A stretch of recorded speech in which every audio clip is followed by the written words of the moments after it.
सरिता अपने एक हाथ में एक बड़ा सा बस्ता लिए बाहर आती है। आई आई बेटा, मुझे दे दो माँ।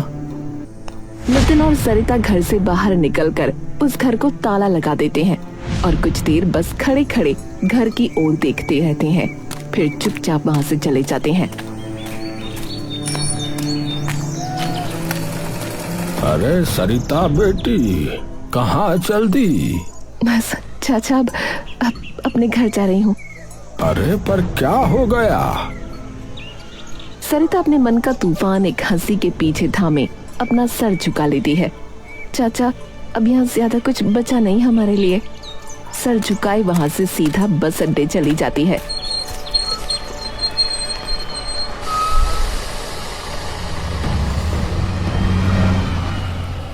नमस्ते माँ।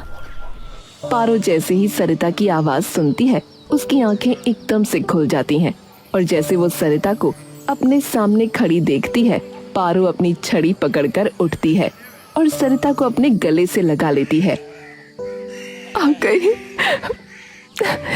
गई माँ। पारो प्यार से सरिता के सर पर हाथ फेरती है। तभी नितिन आकर पारो के पांव छू लेता है। नमस्ते नानी। पारो प्यार से नितिन का माथा चूमती है और उसे भी अपने गले लगा लेती है। आंखें तरस गई तुम्हें देखने के लिए। कोई नहीं नानी, अब तो यही है। वैसे आपके हाथ के गाजर के हलवे की मुझे बहुत याद आती थी। थोड़ी देर बाद पारो और सरिता बाहर चारपाई पर बैठे बात कर रहे होते हैं। जब वे गुजरे तो समझ ही नहीं आया पहले कि करूं तो क्या करूं। ना कोई सहारा ना कुछ, घर का सारा खर्चा, इसकी पढ़ाई, खेत।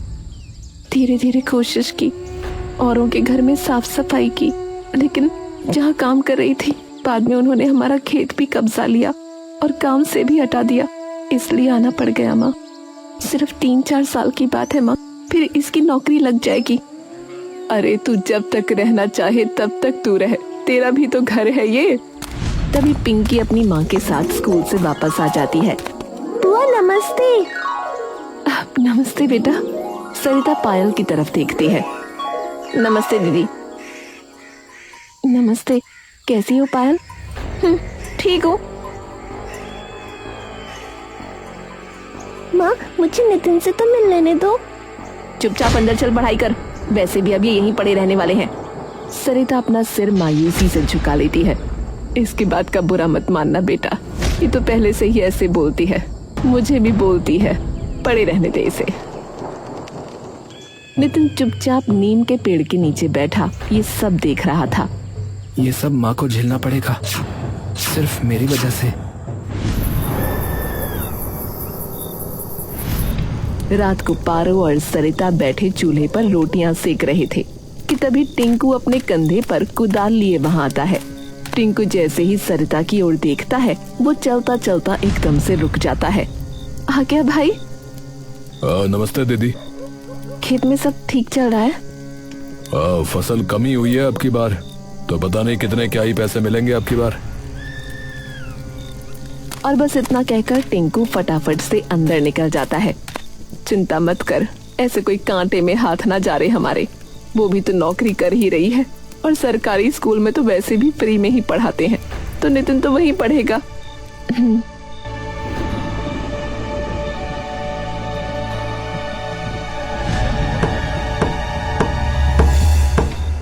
टिंकू उठकर दरवाजा खोलता है और देखता है कि सरिता बाहर खड़ी है। क्या हुआ? वो बात करनी थी कुछ। क्या? अंदर आ सकती हूँ? पायल ये सुनते ही अपना माथा मसलने लगती है। अच्छा आओ। सरिता आकर उन दोनों के सामने खड़ी हो जाती है। मुझे पता है कि मेरे यहाँ रहने से कुछ चीजें बदलेंगी, पर ये हमेशा के लिए नहीं है, सिर्फ 2-3 साल के लिए है, जब तक नितिन की नौकरी नहीं लग जाती। एक बार बस 12वीं पास हो जाए तो इसकी नौकरी की तैयारी करना शुरू कर देगा। तब तक मैं हमारे घर। आपका घर? मतलब यहाँ का जो भी काम है वो मैं कर लूंगी। तुमने जो काम वाली लगा रखी है तुम उसे हटा सकते हो, उसका भी खर्चा कम हो जाएगा। देखो बुरा मत मानना दीदी, वो खर्चा तो कम हो जाएगा, लेकिन ये जो नया खर्चा हमारे सिर पर आके पड़ा है उसका क्या करें बताओ। मैं तब तक बाहर कोई काम कर लूंगी, साफ सफाई वगैरह। अरे और उससे क्या होगा दीदी, हमारा ही नाम खराब होगा कि भाई के होने के बाद भी औरों के घर में नौकरानी लगी हुई है। वो रहने दो दीदी। तो भाई मैं क्या करूं, तुम ही बता दो। देखो दीदी, कहना तो नहीं चाहिए पर मेरा भी परिवार है जिसका मुझे ध्यान रखना है। आपका खाना पानी, और फिर कभी कोई बीमार पड़ गया तो कोई उसका अलग से। और पता नहीं कितने खर्चे हैं, पर कोई नहीं, मैं अपने आप देख लूंगा, आप जाओ। सरिता सिर झुकाकर वहाँ से चली जाती है और जैसे ही बाहर निकलती है तभी पायल बोल पड़ती है, 2-3 साल झेलना पड़ेगा क्या इन्हें? मेरे बस का नहीं है। इन्हें बोल देना कि अपना 1 साल में कहीं और देखना शुरू कर दें, चाहे जहाँ भी जाएं। सरिता अब अपने आंसू नहीं रोक पाती और रोती हुई वहाँ से चली जाती है। कुछ दिनों बाद से नितिन गांव के ही एक सरकारी स्कूल में जाना शुरू कर देता है और सरिता अपने ही घर में नौकरों की तरह काम करना शुरू कर देती है। कभी घर की साफ सफाई करती तो कभी तबेले में भैंसों की देखभाल करती और रोज सुबह शाम सबका खाना बना के रख देती।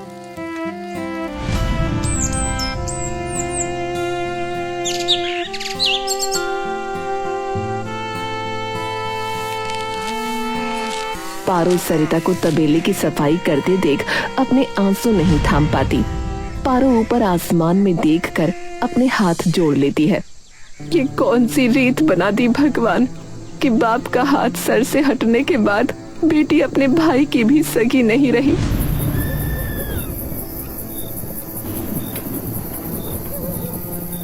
देखते ही देखते मौसम बदल जाता है और सर्दियां आ जाती हैं।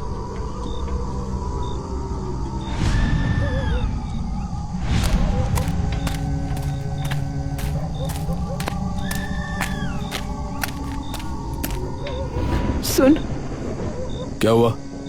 छोरे का गाजर का हलवा खाने का मन है तो कल बाजार जाके थोड़ी गाजर ले आना। अच्छा, और मिठाई वगैरह भी लानी हो तो उसके लिए भी बता दो।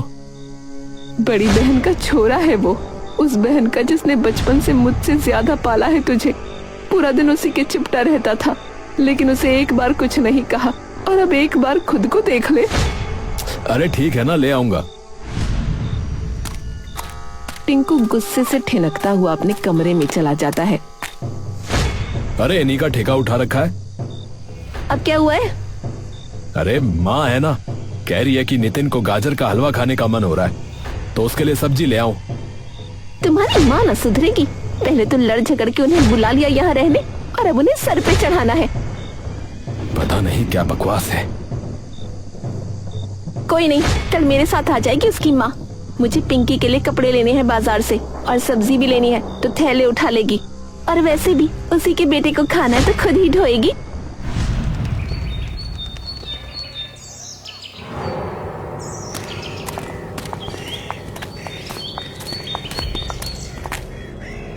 सरिता, पायल और पिंकी अगले दिन ही बाजार में पहुंच जाते हैं। आप जाके सब्जी ले लो, मैं तब तक अपना और इसका कुछ सामान देख लेती हूँ। ठीक है। सरिता जाकर सब्जी लेने लग जाती है और पायल पिंकी का हाथ पकड़कर आगे चली जाती है। तभी पायल की नजर एक कान की बालियों की दुकान पर पड़ती है। अरे कितनी सुंदर बाली है। पायल उत्साहित होकर पिंकी को खींचते हुए उस बाली की दुकान पर बालियां देखने लगती है। तभी पिंकी को बाजार की एक दुकान पर बहुत खूबसूरत सी एक ड्रेस लटकी दिखती है। पिंकी अपनी माँ को खूब बताने की कोशिश करती है, लेकिन पायल उसे बार बार अनसुना कर देती है। थोड़ी देर बाद पिंकी परेशान होकर पायल का हाथ छुड़ा उस दुकान की ओर चल देती है। काफी देर उन बालियों को देखने के बाद पायल उनमें से कुछ बालियां निकालती है। ये कर देना भैया। जी बहन जी। पायल पलटकर देखती है तो उसे वहाँ पिंकी कहीं खड़ी हुई नहीं दिखती। हे भगवान, पिंकी! पायल के हाथ पांव एकदम से कांप जाते हैं। पायल इधर उधर पिंकी को ढूंढने लगती है। पिंकी, पिंकी! लेकिन पिंकी उससे काफी दूर खड़ी होती है। बाजार की भीड़ में उसे अपनी माँ की आवाज नहीं सुनाई देती। वहीं पायल उसे ढूंढते ढूंढते बाजार से बाहर निकल आती है। हे भगवान, कहाँ गई ये लड़की? पिंकी वापस उन बालियों की दुकान पर जाती है, लेकिन उसे पायल वहाँ नहीं दिखती। मम्मी कहाँ गई? पिंकी इधर उधर अपनी माँ को ढूंढने लगती है।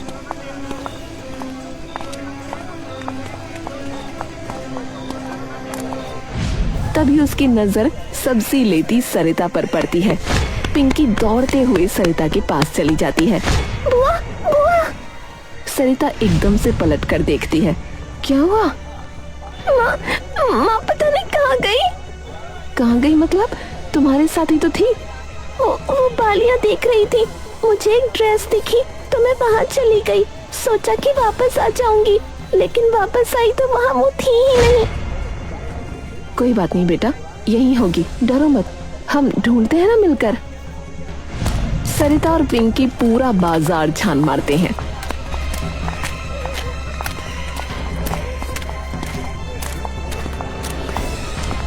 लेकिन उन्हें पायल कहीं नहीं मिलती।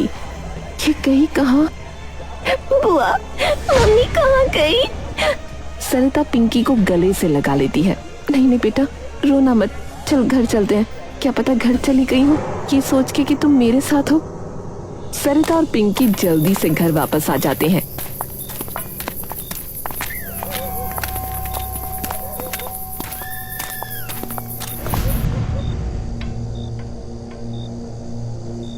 पारो उन दोनों के चेहरे देखकर एकदम से अपनी खाट से उठ खड़ी होती है। क्या हो गया? पायल आई है क्या घर?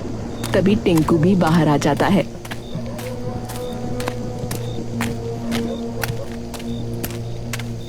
अरे क्या हुआ, रो क्यों रही हो पिंकी? पायल घर आई है क्या? नहीं तो, वो तो आप लोगों के साथ गई थी। अरे पता नहीं, पिंकी के साथ बाजार में थी, लेकिन फिर बालियां वगैरह देखने लग गई और फिर पता नहीं कहाँ गई। अरे कहाँ गई का क्या मतलब?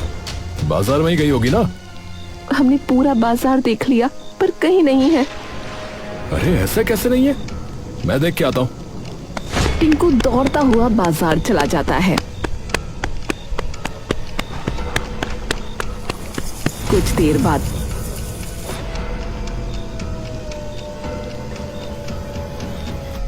सभी लोग टिंकू को देखकर खड़े हो जाते हैं।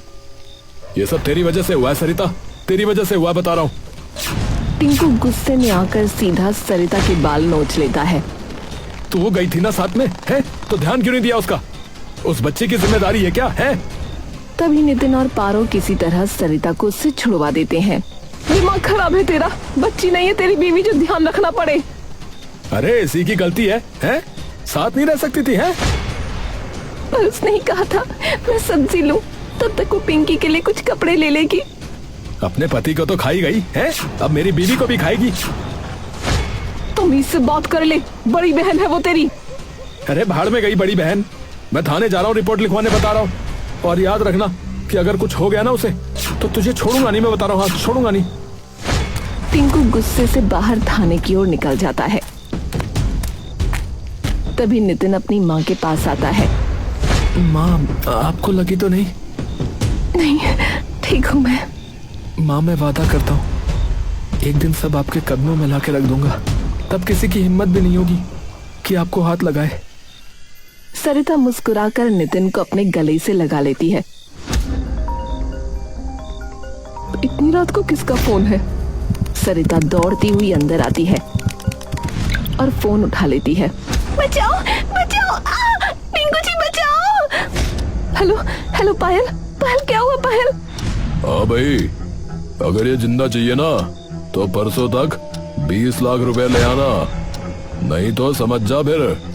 और अगर पुलिस को बताया ना तो खेल खत्म समझना भाई। सरिता के हाथ से फोन नीचे छूट जाता है। क्या हुआ बेटा? पारो उसे खूब जोर जोर से हिलाती है, लेकिन सरिता के मुंह से एक शब्द नहीं निकलता। बेटा क्या हुआ? पायल को किसी ने अगवा कर लिया है। पारो एकदम से डरकर पीछे हो जाती है। उन्होंने कहा अगर छुड़वाना है तो 20 लाख रुपए दे दे। पारो बिखर कर जमीन पर गिर जाती है। हे भगवान, ये क्या हो गया? इतना पैसा कहाँ से लाएंगे अब? सरिता कुछ देर तक वहीं खड़ी रहती है और फिर कमरे से बाहर निकलकर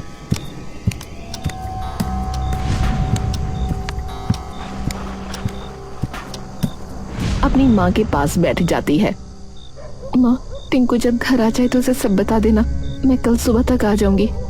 पर बेटा तू जा कहाँ रही है? सरिता मुड़कर आंखों में आंसू लिए पारो की ओर देखती है। सब ठीक करने, नितिन सबका ध्यान रखना। जी माँ।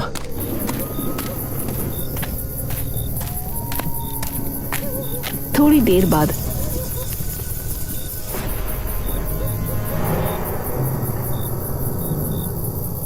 टिंकू आधी रात को वापस घर लौट आता है।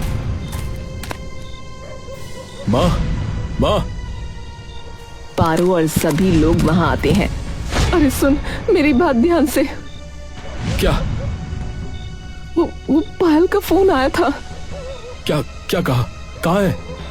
उसको किसी ने अगवा कर लिया है और फिरौती की मांग की है 20 लाख की। टिंकू एकदम से अपना माथा पकड़ लेता है। मैं तो अभी रिपोर्ट दर्ज करवा के आया था। ये कैसे हो सकता है? अरे सरिता ने ही बात की है उनसे। सरिता कहाँ है?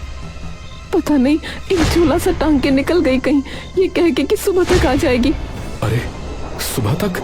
नहीं, भाग गई वो, इसका मतलब भाग गई वो। दिमाग खराब है, वो ऐसा क्यों करेगी? अरे क्या पता उसका, उसी ने करवाया ये सब। अपना छोरा छोड़ के गई है घर, शर्म कर ले, शर्म। अरे मैं थाने में रिपोर्ट करवाने जा रहा हूँ उसकी। हाँ, मैं रिपोर्ट कराने जा रहा हूँ उसकी। उसी ने कराया ये सब।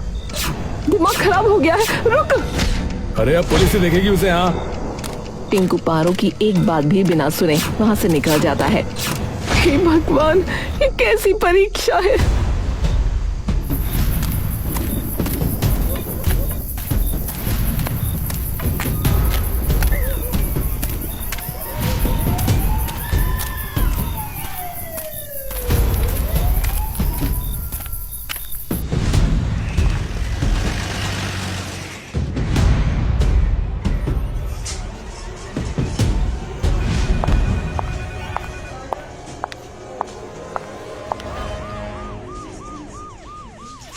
देखिए, आप घर जाइए, ऐसे बैठे रहने से कुछ नहीं होगा।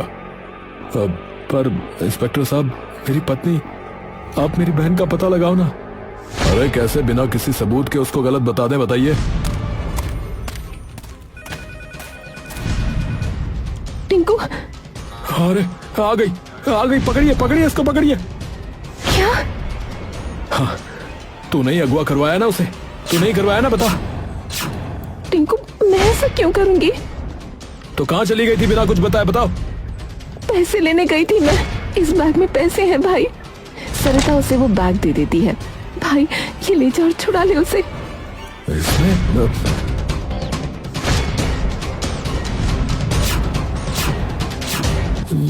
आप कहाँ से लेके आए ये? क्या फर्क पड़ता है इंस्पेक्टर साहब, आप साथ मत जाना। उन्होंने मना किया था कि पुलिस को ना बताएं। आप चिंता मत कीजिए, आप उन्हें फोन करके जगह का पता लगाइए कि फिरौती कहाँ देनी है। उनको बिल्कुल नहीं पता लगेगा कि हम आपके साथ हैं। ठीक है। टिंकू चुपचाप उन पैसों को देखता रहता है।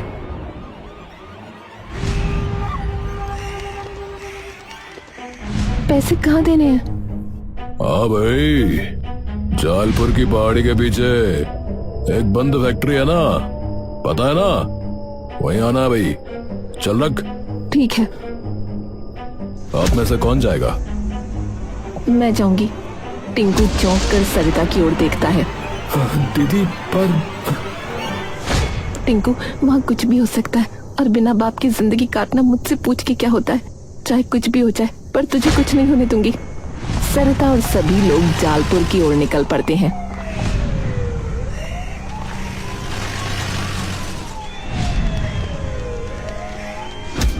यहाँ से आपको अकेले ही जाना पड़ेगा, लेकिन चिंता बिल्कुल मत कीजिए, हम चारों ओर से इस जगह को घेर रहे हैं। आप जब तक अंदर जाकर मैडम को लाएंगी, तब तक हम वहां पहुंच चुके होंगे। ठीक है।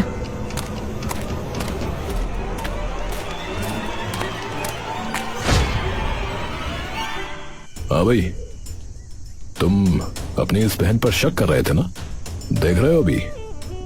टिंकू अपनी नजरें झुका लेता है और कुछ भी नहीं बोल पाता।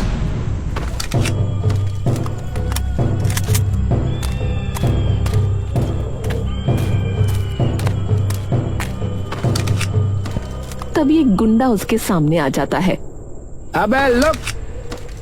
सरिता एकदम से रुक जाती है। गुंडा उसे ऊपर से नीचे तक देखता है। भाई सब ठीक है? हाँ भाई, आने दो।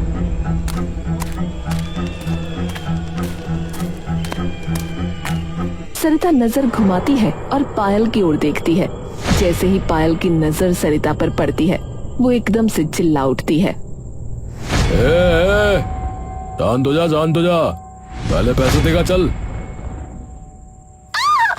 सरिता बैग नीचे रखकर पीछे हट जाती है। गिन रहे? सभी गुंडे पैसे गिनने लगते हैं। भाई फूले है भाई फूले। चले, खोल इसको।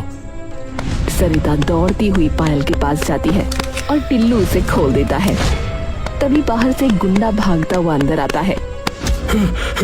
भाई पुलिस भाई। मना किया था ना कि पुलिस को मत बोलना है, मना किया था ना। नीरज बंदूक उठाकर पायल की तरफ तान देता है और गोली चला देता है।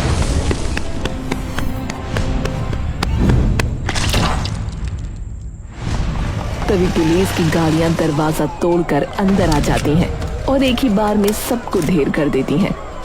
पायल दौड़ते हुए सरिता की ओर आती है और उसका सिर अपनी गोद में रख लेती है। दीदी, दीदी, नहीं दीदी।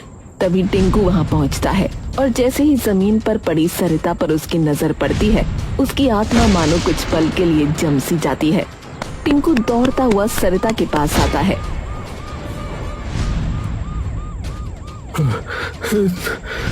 दीदी नितिन का ध्यान रखियो। कुछ नहीं होगा आपको, कुछ नहीं होगा, कुछ नहीं होने दूंगा दीदी। इंस्पेक्टर साहब। अरे ये क्या हुआ? इन्हें अस्पताल ले चलो अभी के अभी। मेरी दीदी को अगर कुछ हुआ तो। चलो जल्दी करो, इन्हें गाड़ी में लेकर चलो। टिंकू सरिता को लेकर गाड़ी में चला जाता है।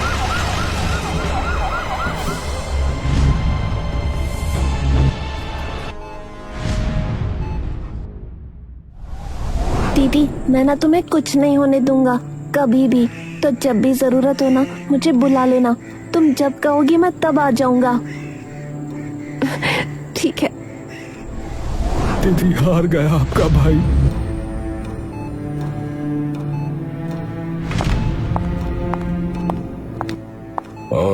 अब खतरे से बाहर है आपकी बहन। टिंकू की मन की शांति उसे घुटनों पर ला देती है। सरिता की आंखें धीरे धीरे खुलती हैं।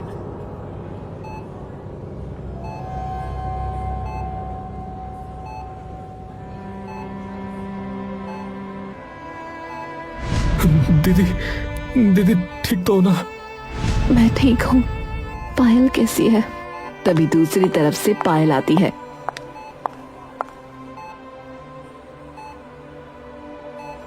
मैं ठीक हूँ दीदी। तभी सभी लोग अंदर आ जाते हैं। माँ। ठीक हूँ बेटा मैं। दीदी मुझे सच बताओ कि वो पैसे कहाँ से आए? अरे तू छोड़ ना। माँ, आपने घर बेच दिया ना? सरिता मुस्कुराकर नितिन की ओर देखती है। टिंकू उठकर जमीन पर बैठ जाता है और सिसक सिसक कर रोने लगता है और अपना माथा जोर जोर से पीटने लगता है। माँ ठीक कहती थी कि सच में घटिया हूं मैं, सच में घटिया हूं। और अभी नहीं, कब से मेरी बहन 3 साल से अकेले मर रही थी और मैंने जाकर झांका तक नहीं। दीदी मैं ना इतने के भी लायक नहीं हूं कि तुम्हारे पैरों में भी गिर सकूं दीदी। तुमने अपनी जान दांव पर लगा दी दीदी, और मैंने आके देखो ना कितनी बदतमीजी की। तुम्हारे बाल पकड़ के खींचे, ताने मारे। दीदी माफी भी कैसे मांगू दीदी? बुद्धू भाई है तू छोटा मेरा, मैं नहीं करूंगी तो कौन करेगा। उठ, चला मेरे पास। टिंकू रोते रोते सरिता के पास आता है। माफ कर दो दीदी, माफ कर दो मुझे। कोई नहीं, और अब तो मेरा कोई घर है ही नहीं, तो तुझे अपने घर पर ही रखना पड़ेगा। मेरा नहीं दीदी, मेरा नहीं, आपका, सिर्फ आपका, हमेशा के लिए। हाँ दीदी।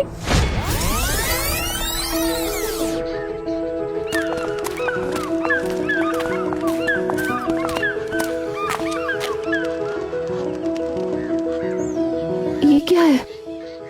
कहा था ना माँ, एक दिन सब कुछ आपके कदमों में रख दूंगा। ये देखो माँ, ये है हमारा नया घर। सरिता उस घर को देखते ही खुशी से रो पड़ती है। सच?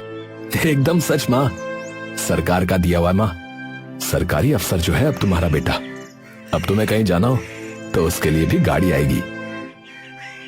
सरिता खुश होकर नितिन के गले लग जाती है।